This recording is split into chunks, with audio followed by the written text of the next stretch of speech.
Bonjour les amis du Journal des Deux-Rives. Nous sommes donc ici pour présenter les 125e numéros du Journal des Deux-Rives.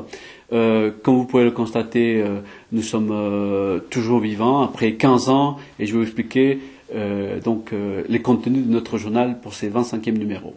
Alors, à la une, nous avons donc lancé l'idée et nous avons développé la démocratie locale fait les frais du Grand Paris seine-et-oise. Donc ça c'est à la une du journal. Nous avons ensuite parlé, et vous allez trouver dans les premières pages de notre journal, les méandres et une analyse sur la première, deuxième et troisième assemblée de l'intercommunalité dite Grand Paris seine-et-oise. Et vous allez surtout comprendre pourquoi la méthode Manthèse a marché et a produit un exécutif que vous allez voir dans le cadre des lancements de ces grands paris seine-et-oise. L'actualité locale, elle est très classique. Nous allons suivre ville par ville les éléments importants de ce numéro. Pour Andrézy, nous avons effectivement parlé de la cérémonie des vœux d'Andrézy, très impressionnant, une ville qui vaut la peine de visiter. Il y a tout à Andrézy. Deuxième sujet que nous avons évoqué, c'est le tricotage, c'est-à-dire qu'un groupe des personnes âgées ont un défi, se sont fixés un défi de tricoter le plus long écharpe du monde. J'espère qu'ils vont réussir. Troisième sujet pour Andrézy, c'est les mésaventures de M. Mazagol, adjoint à l'urbanisme et à la voirie. Vous allez donc comprendre pourquoi on l'appelle Mazagol qui dérape à la presse, dans le cadre d'un article de presse.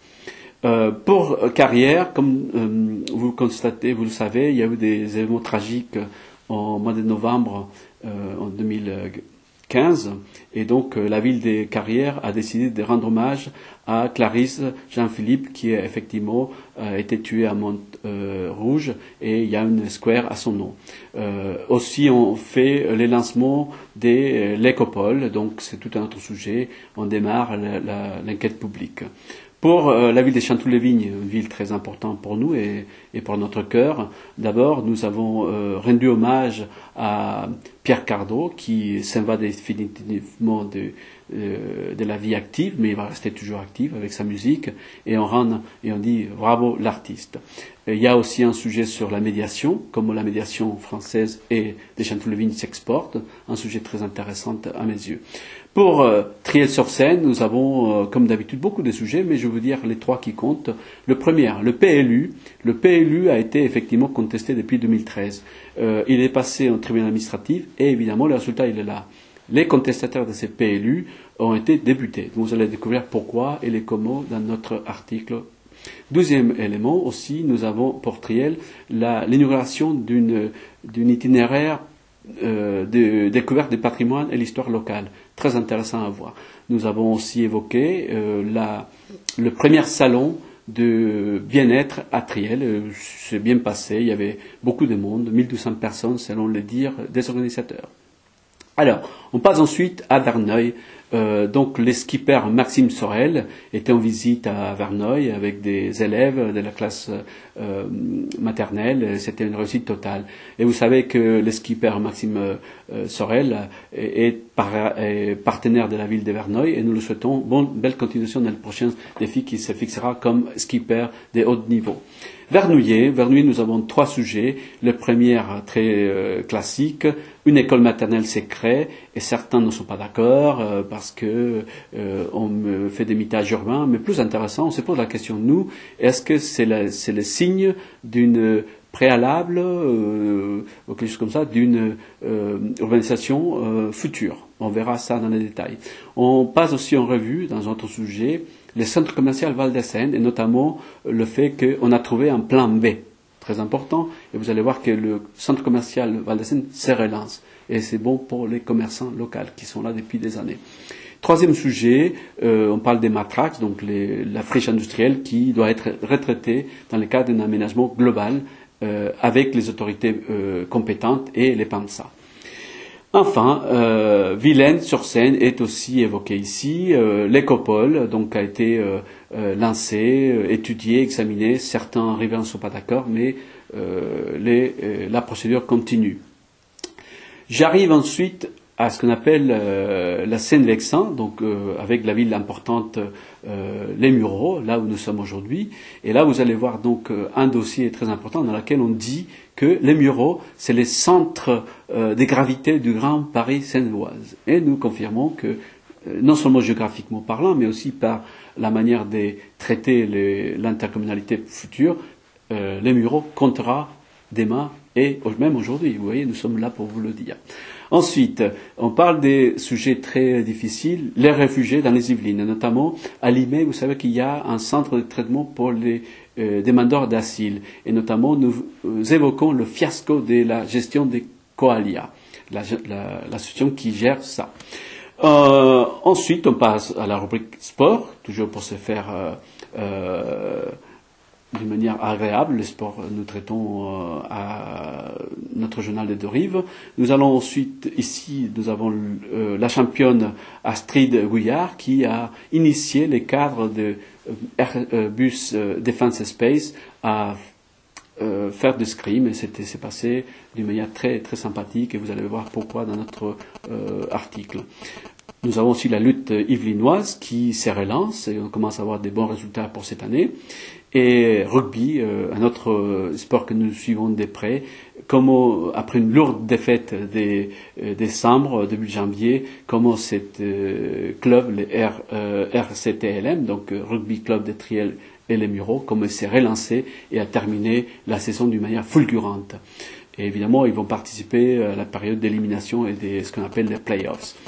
Culture, petite culture, nous avons un auteur, un économiste, Philippe Vadieu, qui a écrit un livre très impressionnant, et nous le interviewons. Nous avons aussi suivi sa conférence de presse à Vilaine le 18 février.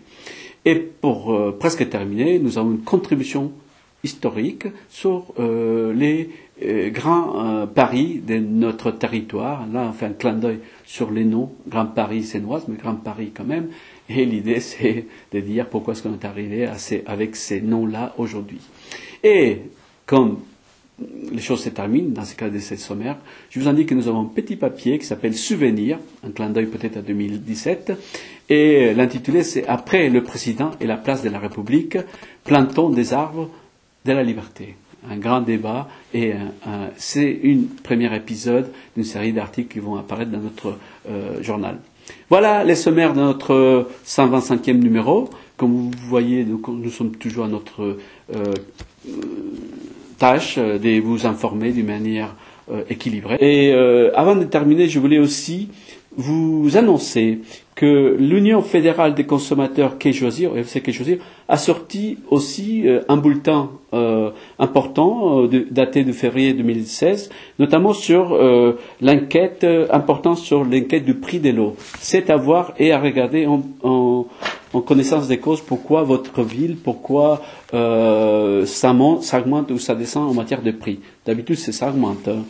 Alors, j'ai aussi deux annonces importantes à faire. Vous savez que l'année 2017, c'est l'anniversaire de la mort d'un grand auteur français, Octave Mirbeau, qui a vécu pendant des années à Triel-sur-Seine et dans la vallée de la Seine.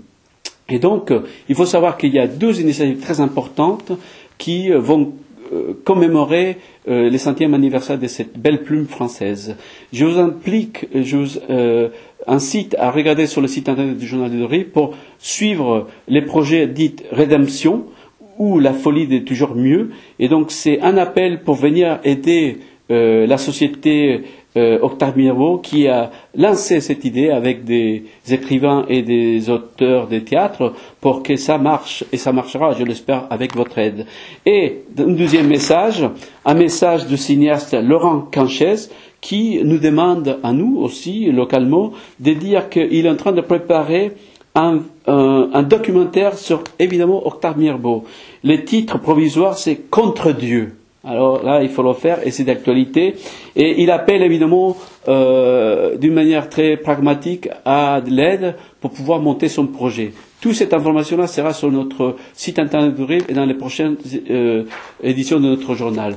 Et enfin, pour terminer, on s'est fait aussi plaisir. quelque part vous présente la situation de notre journal. Notre journal va bien, 125 numéros, on commence à prendre de l'âge, mais de l'expérience aussi. Mais sachez une chose, c'est que nous avons un rendez-vous avec quelque part un procès en diffamation. Je vous dirai plus en détail après l'appel, donc on passe en appel au mois de mars, et j'espère vous donner des nouvelles de notre situation après ça.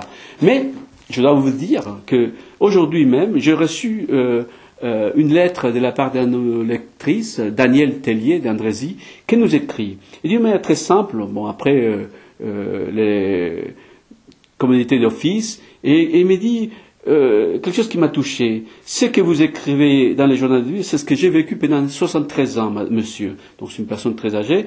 Et il me dit, ce sont de nombreuses illustrations de ces principes dans lesquels les dominants y pratiquent allègrement la loi des plus forts que on voit dans votre article et dans la manière comment vous essayez de combattre l'injustice. Et elle termine, je suis votre lectrice, et j'espère que vous allez continuer pour mes soirées et mes après-midi agréables pour pouvoir lire comment le monde évolue. Mais c'est un encouragement pour nous pour continuer. Et je vous dis sincèrement, Daniel Tellier, on sera là pendant des années. Et merci de nous avoir suivis et écoutés. Merci.